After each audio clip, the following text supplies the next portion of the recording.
नमस्कार मित्रांनो, लई आवडतेस तुम्हाला या मालिकेच्या आजच्या भागात आपण बघणार आहोत.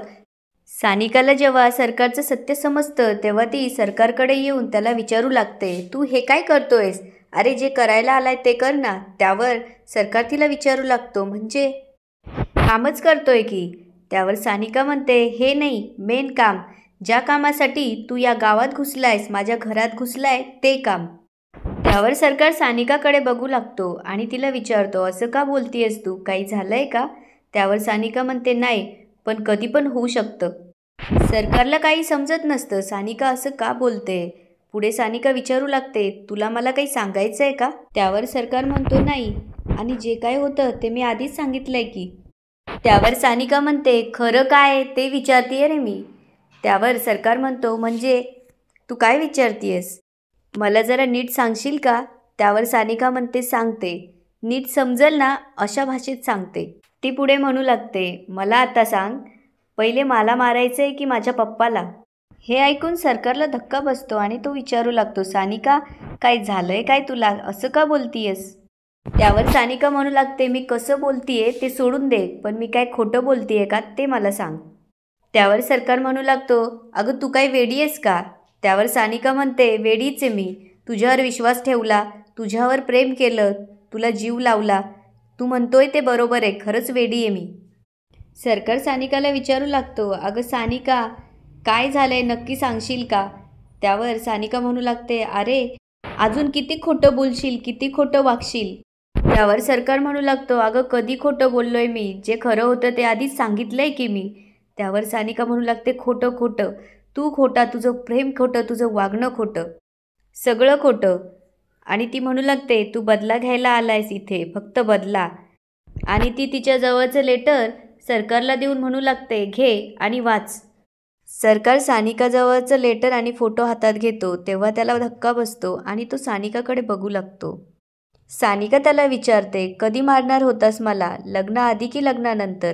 पुढे ती म्हणते, लग्नाआधीच मारणार असशील ना? आणि ती पुढे म्हणते, आत्तापर्यंत जेवढे माझ्यावर हल्ले झाले ते सगळे तूच घडून आणलेस ना? हे बरं आहे, स्वतःच हल्ले करायला सांगायचे आणि स्वतःच वाचवायचं. वा, मानलं पाहिजे रे तुला. त्यावर सरकार म्हणू लागतो, सानिका अगं हे लेटर. त्यावर सानिका म्हणते, काय तुझ्यासाठी नव्हतं आलं? आणि हा फोटो, यातला तू नाही आहेस का? तू आप्पांचा पोरगा नाही आहेस का? तू कळशीचा पण नाही आहेस? दे उत्तर. त्यावर सरकार म्हणू लागतो, अगं मी कळशीचाच आहे आणि आप्पासाहेबांचाच पोरगा आहे, पण हे सगळं. त्यावर सानिका म्हणते, लपवलंस तू माझ्यापासून.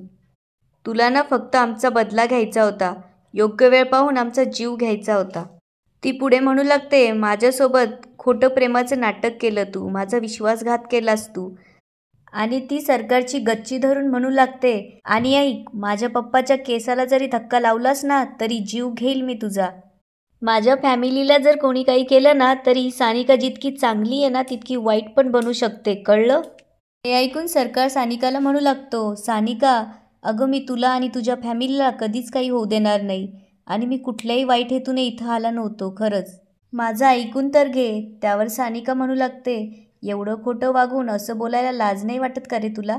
आणि ती म्हणू लागते, तुम्ही कळशी गावची लोक इतक्या खालच्या थराला जाऊ शकतात हे मला परत कळलंय आज. जर आज मला तुझं हे खरं रूप कळालं नसतं ना तर कदाचित तू हे मला कधीच सांगितलं नसतंस. आणि ती म्हणू लागते, लाज वाटती रे मला, जे मी तुझ्यासारख्या पोरावर प्रेम केलं. आणि सानिका सरकारला इथून निघून जा असं म्हणते.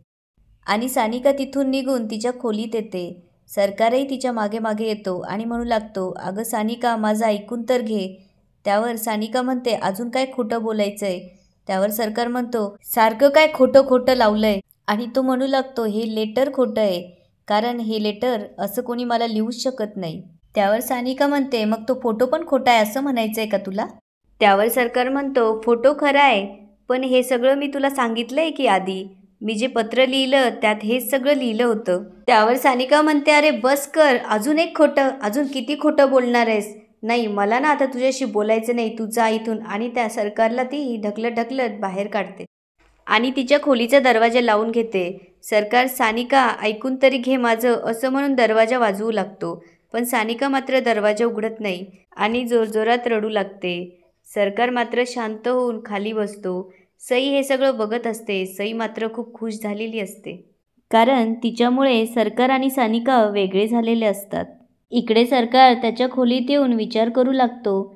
सानिकाला मी पत्र लिहून त्यात खरं खरं सगळं सांगितलं होतं की मी कळशीचा आहे आणि आप्पांचा मुलगा आहे. तू पुढे विचार करू लागतो का सानिकाला ते पत्र मिळालंच नसेल. कसली शिक्षा मिळते मला, असं म्हणून तो रडू लागतो. दुसऱ्या दिवशी सकाळी सरकार सानिकाच्या खोलीत तिला आवाज देत येतो, पण सानिका तिथे नसते. तो तिला इकडे तिकडे शोधू लागतो. शेवटी सरकार घराच्या बाहेर येतो आणि सानिका मॅडम असा जोरजोरात आवाज देऊ लागतो. पण सानिका तिथेही नसते आणि तिची स्कूटीही तिथे नसते. त्यावर सरकार म्हणतो, सानिका मॅडमची स्कूटी पण दिसत नाही, कुठे गेले असतील. आणि त्याच्या मनात येतं की रागाच्या भरात सानिकाने काही करून तर नसेल घेतलं ना. आणि तो गाडीवर सानिकाला शोधायला निघतो. सरकार सगळीकडे शोधत असतो आणि एका ठिकाणी सानिकाची स्कूटी त्याला दिसते. तिथे येऊन बघतो तर सानिका विश ट्रीजवळ उभी असते आणि त्या झाडावरचं तिचं आणि सरकारचं नाव ती हाताने पुसत असते. सरकार सानिकाजवळ येऊन म्हणू लागतो, अगं तुला सगळीकडे हुडकत होतो मी, पण तू कुठेच मिळाली नाही. शेवटी म्हटलं तू इथेच असशील म्हणून मी इथे आलो. त्यावर सानिका म्हणू लागते, खोट्या प्रेमाच्या आठवणी स्वप्न सगळी पुसून टाकायची आहेत मला. त्यावर सरकार म्हणू लागतो, सानिका तुला खरंच वाटतंय का मी तुझ्याशी खोटं बोलतोय म्हणून. त्यावर सानिका म्हणते, वाटत नाही, मला खात्री आहे. आणि ती तिथून जायला निघते. सरकार तिच्या मागे जाऊन म्हणतो, अगं माझं ऐकून तरी घे. त्यावर सानिका म्हणते, मला तू आणि तुझं खोटं काहीच ऐकायचं नाहीये. त्यावर सरकार म्हणू लागतो, अगं मी तुला पत्र लिहिलं होतं, त्यात सगळं खरं लिहिलं होतं की, का तुला ते पत्रच मिळालं नाही. त्यावर सानिका म्हणते, कसं मिळेल, कारण असं पत्र तुम्हाला लिहिलंच नव्हतं. त्यावर सरकार म्हणू लागतो, अगं सानिका मी कुठल्याच वाईट हेतूने तुमच्याकडे आलो नव्हतं गं. मी तुमच्याकडे आलो कारण मला पैशाची नड होती, त्यामुळे मी तुमच्याकडे आलो आणि तुझ्या प्रेमात पडलो. पुढे तो म्हणू लागतो, जर तुला ते पत्र मिळालं नव्हतं मग तू पिवळा ड्रेस का घालून आलीस, कारण सगळ्यांचं तर ब्लॅक ड्रेस घालायचं ठरलं होतं ना. त्यावर सानिका म्हणू लागते, कारण त्या पत्रात लिहिलेलं होतं की मी गरीब आहे आणि तुला जर माझं प्रेम मान्य असेल तू पिवळा ड्रेस घालून येशील. त्यावर सरकार म्हणू लागतो, मी असं काही लिहिलंच नव्हतं, मी फक्त लिहिलं होतं की मी कळशीचा आहे आणि आप्पांचा मुलगा आहे. हे मला तुला समोर सांगायला नसतं जमलं म्हणून मी ते तुला पत्रात लिहिलं. आणि आपली सुरुवात मला खोट्याने नव्हते करायची आणि मला असं वाटलं की तुला ते मान्य आहे म्हणून तू पिवळा ड्रेस घालून आलीस. त्यावर सानिका काहीच ऐकून घ्यायला तयार नसते आणि ती सरकारला म्हणू लागते की ती सराईतपणे खोटं बोलशील. प्रॉब्लेम तुझा नाही आहे, खरा प्रॉब्लेम ना तुझा रक्तात आहे आणि तुझ्या गावचा प्रॉब्लेम आहे. ती पुढे बोलू लागते, माझे पप्पा बोलतात ना त्यात काहीच खोटं नाही आहे. खरं ना, खोटेपणा तुमच्या रक्तात आहे, त्यामुळेच तुझ्या आप्पांनी तुला इथं पाठवलं. त्यावर सरकार म्हणू लागतो, सानिका तुला जे पाहिजे ना ते तू मला बोलू शकतेस, कारण तुझा माझ्यावर अधिकार आहे, पण माझ्या आप्पांना मध्ये आणू नकोस. अगं त्यांचा काहीच संबंध नाही याच्यात, त्यांना तर माहीत पण नाही मी इथं आलो आहे. त्यावर सानिका म्हणते, अजून एक खोटं, अरे तुझं खानदानच खोटं आहे. पुढे ती म्हणू लागते, तुझे आप्पा तर लय गावभर तत्व म्हणून मिरवत असतात, मग असं बोलायला वागायला लाज नाही वाटत का तुला आणि तुझ्या आप्पांना. त्यावर सरकारला राग येतो आणि तो सानिकावर हात उगारून म्हणू लागतो, बस इथून पुढं माझ्या आप्पांबद्दल एक पण शब्द ऐकून घेणार नाहीये मी. तुला विश्वास ठेवायचा असेल तर ठेव, नाहीतर नको ठेवूस. त्यावर सानिका म्हणू लागते, नाहीच ठेवणार आहे आणि तुझी लायकी पण नाही आहे तुझ्यावर विश्वास ठेवायची. आणि ना आत्ताच्या आत्ता इथनं चालतं हो, कारण मला तुझं तोंड पण बघायचं नाहीये. त्यावर सरकार म्हणू लागतो, ठीक आहे जातो मी, पण एक लक्षात ठेव, मी खोटारडा नाहीये आणि माझं प्रेम पण खरं नाही. असं म्हणून सरकार तिथून जायला निघतो. तेवढ्यात सानिका त्याला आवाज देते, थांब. आणि सरकार थांबून सानिकाकडे बघायला लागतो. याच ठिकाणी आजचा एपिसोड संपतो.